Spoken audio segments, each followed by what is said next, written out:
बार में एक दिन कुछ ऐसा हुआ जिसने तारीख का रुख बदल दिया।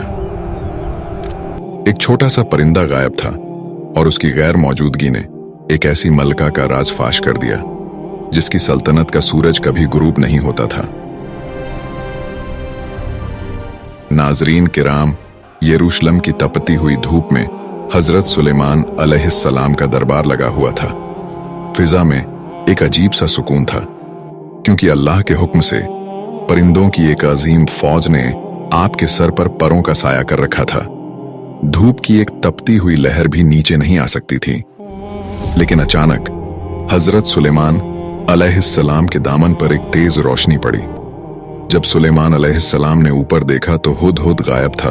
आपने बुलंद आवाज में पूछा, क्या बात है? मुझे हुदहुद नजर क्यों नहीं आ रहा?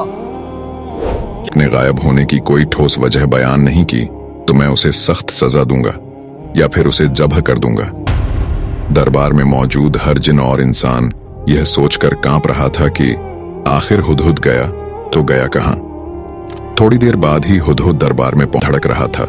इसकी सांसें फूली हुई थीं, लेकिन वो डरने के बजाय एक अजीब एतमाद से कहता है, ए सुलेमान अलैहिस्सलाम, मैं वो खबर लाया हूं जो आपके इल्म में भी नहीं आई। मैं शहर सबा से एक ऐसी यकीनी और पक्की खबर लेकर आया हूं जिसमें कोई शक नहीं। हुदहुद की बातें सुनकर दरबार के तमाम जिन्नात और इंसान हैरत ज़्यादा रह जाते हैं। हुदहुद कहता है, वहां मैंने एक औरत को देखा जो एक पूरी कौम पर हुकूमत कर रही है। इस मलका का नाम बल्गीस है और उसे वो तमाम शान और शौकत और दौलत हासिल है जो एक अजीम बादशाह के पास होनी चाहिए। इसके पास एक ऐसा अजीम उस शान तख्त है जिसकी खूबसूरती बयान से बाहर है। लेकिन फिर हुदहुद का लहजा गमगीन हो जाता है। ए अल्लाह के नबी, इतनी दौलत और इतने बड़े तख्त के बावजूद मैंने देखा कि वो मलका और उसकी कौम अल्लाह को छोड़कर सूरज को सजदा कर रहे हैं। शैतान ने उनके बुरे आमाल को उनकी नजरों में इतना खूबसूरत बना दिया है कि वो समझ रहे हैं कि वो ठीक रास्ते पर हैं।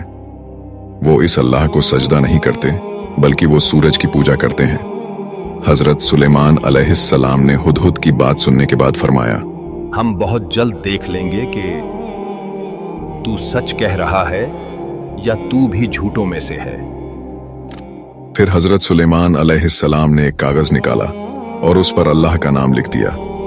यह महज एक खत नहीं था, यह एक दावत थी, एक चैलेंज था और एक मौजज़ा था। फिर आपने हुदहुद से कहा, मेरा यह खत ले जा और इसे उनके पास गिरा दे। फिर जरा दूर होकर छुप जाना और देखना कि अब वो आपस में क्या बातचीत करते हैं। फिर हुदहुद वो खत अपनी चोंच में थामता है और दोबारा सबा की तरफ उड़ान भरता है। जब हुदहुद मलका बल्गीस के महल पहुंचा तो वो महल इतना शानदार था कि आम इंसान की अक्ल दंग रह जाए। मलका बल्गीस अपने कमरे में आराम कर रही थी कि अचानक रोशनदान से एक खत उसकी गोद में आ गिरा। मलका का दिल जोर जोर से धड़कने लगा। उसने खत खोला तो उस पर लिखी तहरीर ने उसके होश उड़ा दिए।